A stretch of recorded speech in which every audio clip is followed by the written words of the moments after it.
So it's a little bit more difficult because, yes, there are more people making content on YouTube, but my counter argument, there are more people watching YouTube, right? More than ever, right? So as long as you come with something interesting, it doesn't necessarily have to be unique, but it has to be interesting, done in only the way that you can and executed well. I think everyone has a fair chance of being successful on YouTube.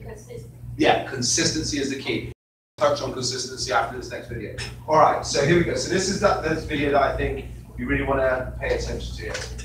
Hello guys, what is going on, and welcome to the first episode of YouTube Masterclass on my channel. In this series we take a look at successful YouTubers and analyse what exactly they have done to get ahead of the game. This episode is all about Peter McKinnon, so without further ado, let's get straight into the video.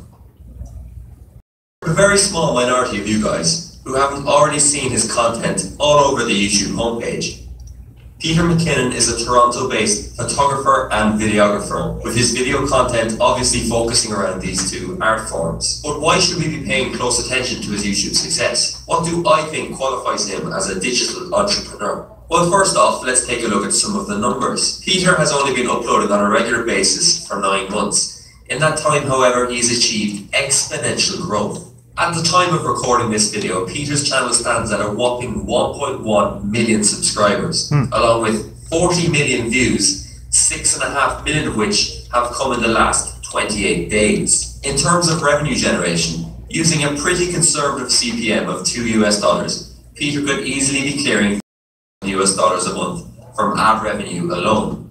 On top of that, his videos are often sponsored by companies, he sells his own preset packs, and he has Amazon affiliate links in the description of all his videos. Alright, so sells his own preset packs, and he has Amazon affiliate links in the description. Right. Question. I used to do a little affiliate marketing some years back, and that's why I looked at that Amazon links. Yeah. So that's exactly what I was going to do there. So some of you might have picked up at the beginning of this scene here, he said, using a conservative CPM of $2, we think he's getting this. Now, CPM is a term from the advertising industry, so I used to work in advertising, right? CPM stands for cost per thousand. Now, some of you might be going, well, how does M stand for thousand? That doesn't make sense. Well, actually, it comes from Roman numerals, right? So the Roman numeral for thousand is the letter M, right?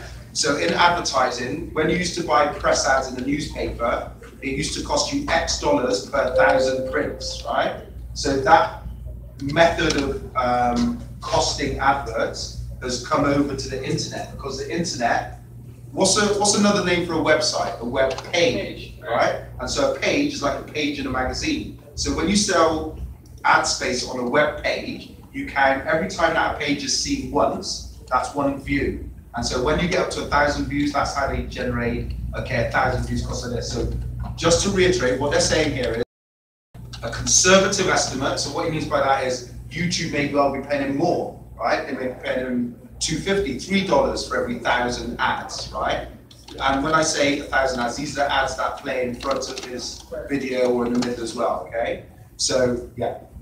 Yeah, like when you're selling on the ads, you can get paid for a look, or you can get paid if you can pull a customer. They go in and they put out the information. Oh, so yeah. So you're talking about affiliate links. So what we're doing is we're working down this list, okay? So just to put it on Front Street, once you make that 1,000 subscribers and 4,000 viewed hours, the ads are the main way you make your money, right? So the gain is to drive as many views as you can. And the way to do that is obviously to get subscribers, but give them good content, more subscribers, good content, round and round you go, right? So that's where that $13,000 a month comes from, right? We could even very quickly look at his numbers, so again, looking at Peter McKinnon's channel. So as I told you earlier, he's got 2.1 million subscribers. But if you look at his videos, you know, they're getting around 400,000, 350,000, you know, they're getting, you know, over 250,000 views each, all right? If we were to look at my boy Marcus Brownlee there, where is he, right? So if we go back to his channel, he's really interesting, and I think it's a numbers game whereby Marcus has, MKBHD has 1.3 million subscribers, right? So that's nearly 3 times as much as Peter McKinnon. But you can see here that pays off because his videos are getting 1.3 million views, 1 million views, 1.6 million views, 1.1 million views. Do you see what I'm saying? So even in one video alone, he's getting that hourly play number, right? So let's come back to it. So now, sponsored videos. So that means sometimes Samsung, if you go back through Peter McKinnon's channel, I'll just full screen this again. If you go back through Peter McKinnon's channel, you will actually find a video that he did with Samsung. It was him, Casey Neistat, a few others, and he renovated a shopping mall to turn it into a kid's Christmas menu. But Samsung paid him to make that video, right? Sells lookup table packs. So lookup tables are like filters that you can put to improve your photos. Yeah, it stands for lookup table. It's a technical camera term, right? So what he does is he makes these like things for cameras, which are called LUTs, and then he sells them. So if you want your videos to look like his, you can click on it and buy that. But finally, the affiliate link, which is what you're talking about. So if anyone's ever done affiliate marketing before, that might be you direct people to say Amazon, and when they do the sale at Amazon, you get a little bit of money, right? So again, let's look at Peter McKinnon's YouTube channel right here. So what was it we were looking at? We were looking at B-roll challenge. So this was the video. Now look, if you go into his description, see this guy's a ninja, man. This is why he's not playing, right? This guy's a millionaire off the back of this stuff, right? Look at his description in his video, right? It talks about winner, camera, click here, but then he writes down every piece of equipment that he uses with a link to Amazon to go buy it, right? So all those wannabe Peter McKinnons go, oh, I want to use the same camera. Lens, where do you get his hat from? Where do you get his t-shirt from, right? You click on that link, go to Amazon, buy it, Amazon pays it, right? That's a really easy thing to do, okay? So these are all the type of ideas that you want to bear in mind to think about how to generate money from YouTube. Does that answer your questions? Okay, let's keep it moving. Of all his videos. So, as you can see for yourself, Peter has built a very effective his main passion in life. It's pretty clear to me that while he definitely enjoys making videos, he's also a very astute YouTube entrepreneur. In a recent Q&A video, he even cited being able to work for himself as one of the main reasons he started YouTube in the first place. Great experience. Okay, so I just created this dope website, Wix. Let me show you how I did it. First up, so each of you has 20 seconds to answer this question. What inspired you to start making YouTube videos? Yeah, I started because it was a way and a means to start working for myself. But the burning question is, how did he do it? First off, I think it's important to outline the 3 steps required to grow an engaged YouTube audience, before explaining later on the methods and strategy used by Peter himself to maximize the effectiveness of each of these steps. Step 1 is all about gaining that initial attention. How are people finding you?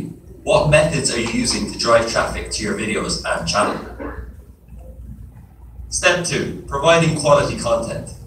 Are you providing these potential subscribers with content that will bring them benefit? For example, learning a new skill, or simply entertainment value. This step is what converts views into subscribers. Step 3, growing relationships with your audience. How are you creating a personal connection with your audience?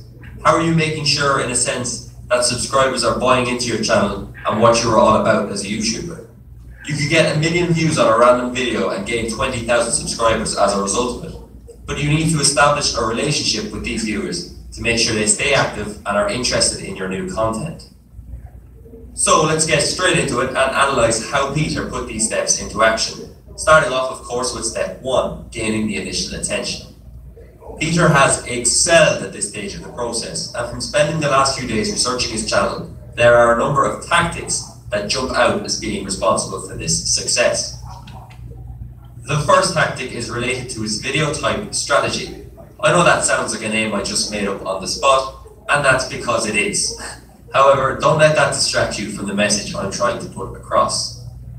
When Peter first started his YouTube channel, he uploaded typical vlog format videos with titles such as Super Spicy Food or I Wrecked My Shoulder. While I'm not denying that these vlogs were very well made videos, Peter didn't get the traction he was looking for. He skipped step 1 and tried to build an audience relationship without firstly gaining that initial attention. These videos received pretty poor views comparatively, and Peter's sub growth was steady but not as rapid as it soon would become. This all changed when Peter changed up his video type strategy and started uploading what I call viral video attempts. These videos are usually not in vlog format, often instead preferring list format or tutorial format, and usually have a high shareability factor. 8 camera hacks in 90 seconds and 5 tips to instantly up your photo game were his first 2 attempts at going viral. Both are very shareable in comparison to earlier videos. Also, if a random viewer starts watching the video, they are much more likely to stay engaged, as it is providing them with new skills. So I just created this dope website, Wix. Let me show you how I did it. First up, Just watching a random guy they have no connection with go about his day. Lo and behold, they both went viral. The former is still to this day his most viewed video with 2.7 million views. These videos obviously brought a lot of attention and new subscribers to his channel, which in turn meant he could return to the vlogging format with much more people behind him. Another tactic that Peter deploys to help gain attention to his videos is his use of aesthetic yet simple video thumbnails. In the photography and videography YouTube niche, presentation is obviously very important. Peter's thumbnails stand out in my opinion because they very rarely feature any text. Instead, he opts for a high quality photo that alludes to the video content. For example, here on the left you can see one of his thumbnails, and on the right you can see one that I've made for the same video. I'm personally much more likely to click on the more simplistic version, provided the title already tells me what the video content is all about. What do you guys think? The final attention-grabbing tactic that I've picked up from studying Peter is in relation to the actual video intro. Take a look at how he typically begins his video.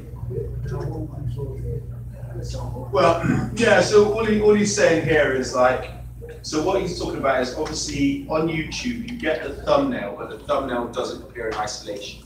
The thumbnail is underneath the title. And so what he's arguing here is that all you need is a really good, interesting thumbnail without confusing it with text, because the title of the video will be above the thumbnail.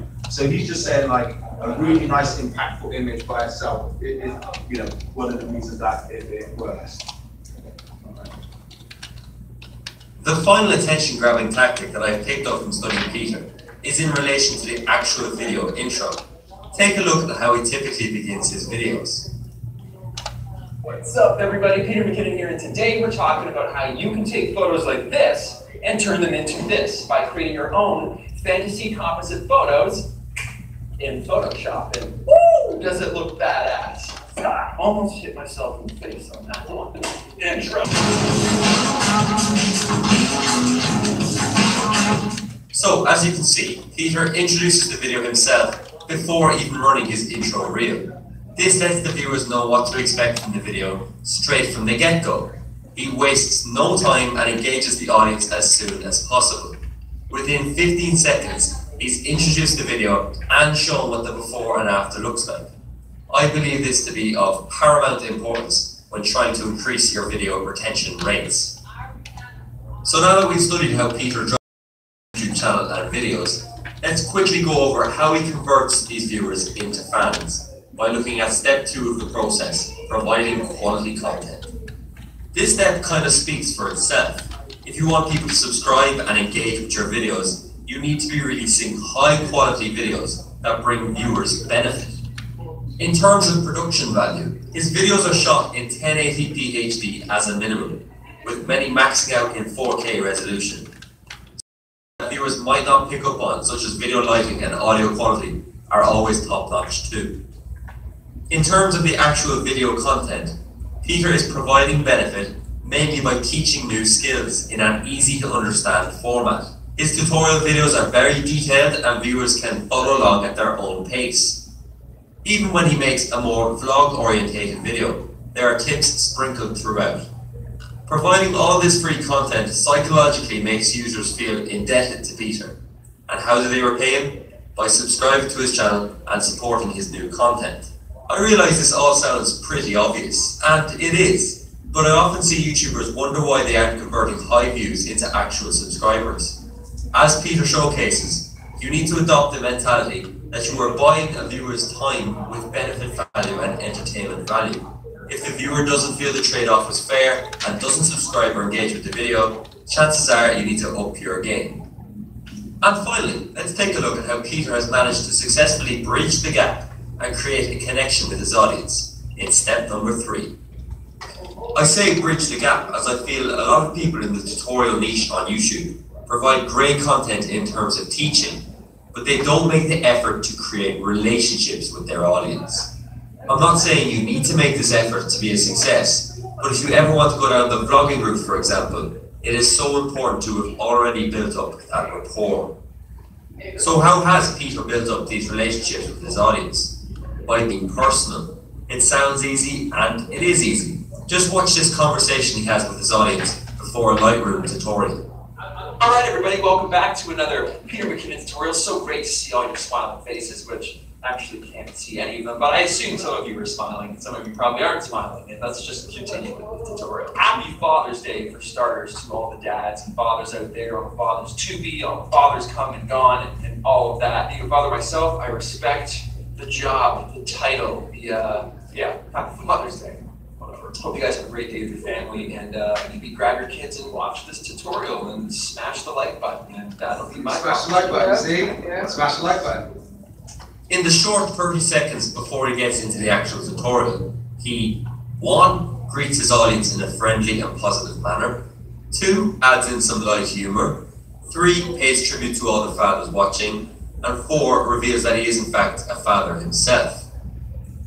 This might all seem a bit irrelevant, but his willingness to get personal with his own audience is what has helped him build up this personal connection.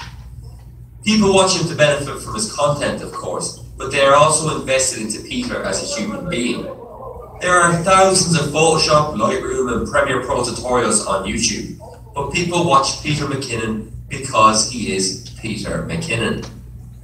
From a business point of view, bridging this gap is so crucial. Peter's fans are more likely to purchase his products because they have that sense of trust. They feel like they know him as a person just from watching his videos. So, in conclusion, his understanding of all 3 of these steps is what has helped Peter propel himself into the YouTube spotlight in under a year of making videos. He excels at gaining that initial attention, but is equally as savvy when it comes to converting these viewers into high-value subscribers through the quality standard of his videos and his likeable personality. I hope you enjoyed this video, and hopefully you picked up a few tips which you can apply to your own YouTube channel strategy. Please subscribe and leave what YouTuber you want to see next in this video series down below. Thanks very much for watching. Right, so any questions or thoughts on that?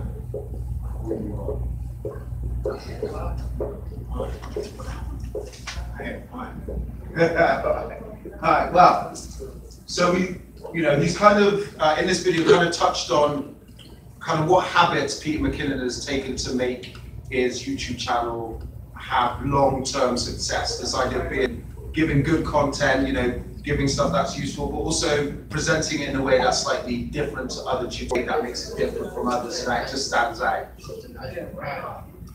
Yeah, nice variety. The vlog format is easy to do their purpose to YouTube. So vlog, okay. So what I'm going to do is I'm going to pull up what I think the vlog is like. But what I will say is this video that we just watched does touch on something that I think is important to mention. This is the idea of quality video and sound, right? Yeah. It's very, very easy when you get started, especially if you don't have much equipment, to shoot your video on your phone, which by the way is something that I do recommend you do, right? I don't know, but it's like what people should do when you're starting out. But you need to think about how can you make it as good quality as possible with the very little things that you have, right? So, well, what do I mean by that? Now, you may remember, here we go.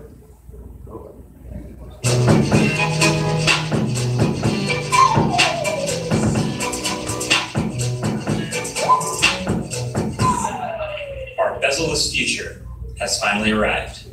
Kinda, sorta. Hey, what's up guys, I'm KBHD here, and remember that Vivo Apex concept phone Right, so what do we notice about the sound quality on this video? we saw a couple of weeks ago at that trade show? It was a concept phone, meaning it's never... Seems really clear, doesn't it, right? You know, it's almost like, you know, when you look at his face. Kinda, sorta. Hey, what's up guys, I'm KBHD here. It's almost like it's super clear, right? And that is because when he shoots this stuff, you'll see he gives himself tiny headroom here. That's because he'll have a mic. He'll probably set up a boom mic for these setups where he's recording the audio separately. Now, how do I know that? I don't know if I can find it on the fly now, but in some of his videos, he actually keeps in the edit, he does 2 claps, right, at the beginning of the video. Why? Because he's syncing up his recording device and his camera. So that when he gets in the edit, he can put the 2 together. And as a nice touch, you know what they said in the other video about making it personal and different? He just kept that in. So sometimes you see him, he'll make a funny face and he'll go, right? And then it starts to become a thing where other bloggers will copy it and stuff like that, really funny, right? So he here is, over time, obviously, he's invested in his setup, you know, good sound and good stuff like that. Which leads me on to the next thing, and this is something that you talked about, this idea of consistency. Everything we've talked about up until this point is for goose egg if you quit after 2 episodes or 4 episodes, whatever, because there's nothing else for people to get into. So, what do I mean by that? So, this is Marcus Brownlee's video uploads, right? So we saw his most recent video, we saw what he looked like, okay? I'm gonna show you his first video. This isn't it, right? I have a question. So, when you skip the video, like skip the edit, is they getting paid for that? Yeah, because I think you get a part play fee and then there must be a whole play fee because YouTube could analyze how far people go into videos. So it like this pre-roll depending on what it is. So and there's a couple of different videos actually. You might notice, and this is something I picked up on recently, is the more successful and well-known your channel is, they actually have these ads at the front that you can't skip, right? Your video will play after this ad. That's because they're more lucrative because the viewer is forced to sit through them. Whereas other people with smaller followers, they have the skip button on those ads. And so that to me tells me that these type of ads that you can't skip are put on channels where people really want the content, really successful channels, right? So that's what's happening here. But yeah, you must get a part paid because you're still getting part of the message. Okay, I have another question. So, do they get paid for how long the viewer views the? Yeah, so you might get an amount for, because it's 5 seconds before you can skip, right? Yeah. No, not the ad. So if it wasn't any ads and the viewer is sitting there looking for your whole video, you don't get paid for that. Yeah, no, because who's going to be paying that? Okay. See what I'm saying? YouTube don't pay out of their own pocket. Hell no. Okay. An advertiser comes to YouTube, says, I've got a product and I want to put it in front of these types of people. YouTube will turn around and go, oh yeah, there's one channel that does that content, one channel. It'll be $100,000 or however much to advertise on these people's channels. And then you get a cut and then YouTube pockets the rest, right?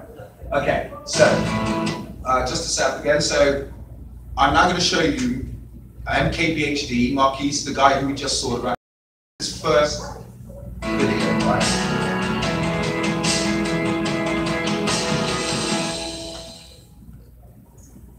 Alright, welcome to my first video.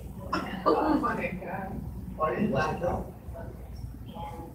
So if you talk about longevity and sticking in the game, right, this tells you what to well, this was 10 years ago, right? Wow. Young anyway, so he started when he was a kid. Yeah. He started with his mom and dad bought him a computer or some little gadget. He whacked on the webcam and he did a review. And on and on and on he went, right? Right, so this was published January 1st, 2009, right? So he's just coming up to 10 years, right?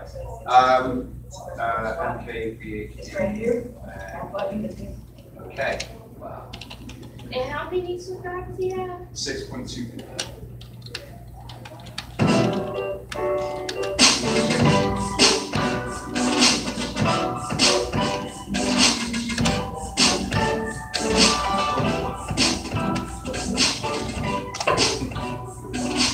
Alright, what's up guys? I'm KBHD here. So So remember when I asked you a couple weeks ago to vote for Creator of the Decade by the Shorty Awards? Well, that did happen. So it was awesome enough to be a finalist in a ridiculous category like that. But of course, since I'm in the same category as Casey Neistat, Liza Koshy, Jenna Marbles, Superwoman, and Rhett and Link, I obviously did not expect to win. But then this happened. And the Creator of the Decade award goes to MKBHD.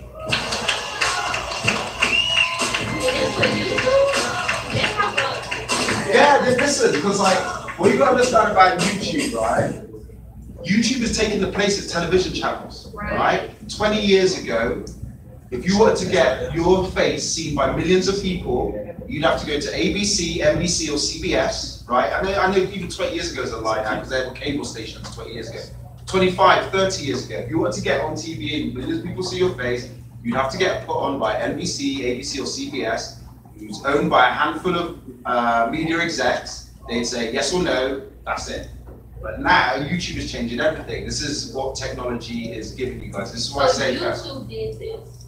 No. So what's happened here is like, so YouTube is a platform where people can put their shows, but then there are awarding bodies who look for, so look like the Oscars, right? The Oscars don't make movies, do they? They just present awards for the best movie. So there are companies and organizations who look at YouTube and go, that's a pretty good channel, son, we're gonna give you an award. So I think he, was it Smileys? I can't remember, but it's like, for websites, you've got the Webbies, for YouTube, there's tons of like organizations that create awards, and this is just one of them.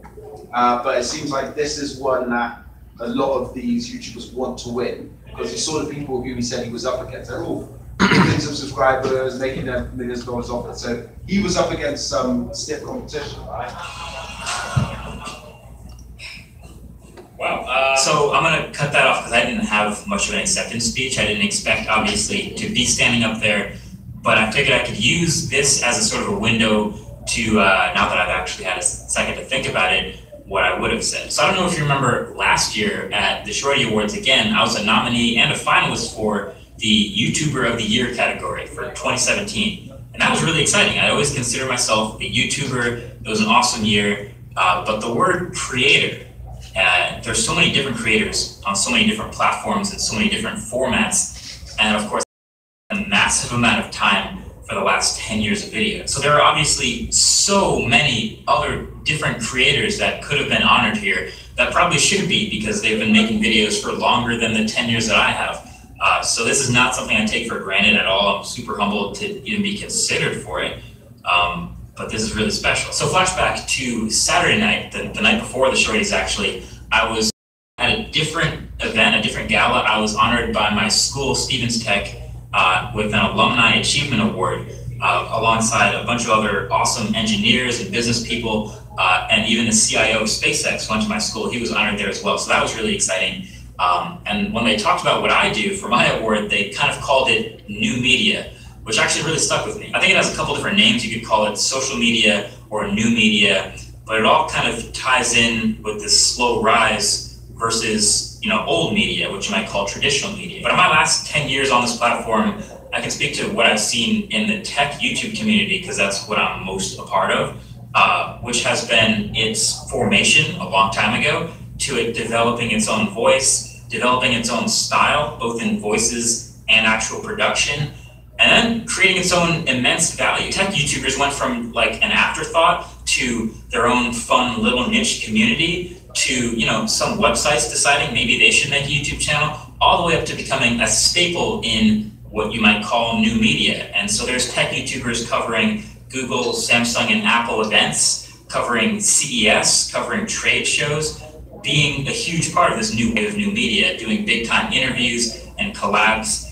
and it's all just getting started. So for me, this all started as a kid in a bedroom talking to a camera about tech, because it's fun as hell, and I love tech.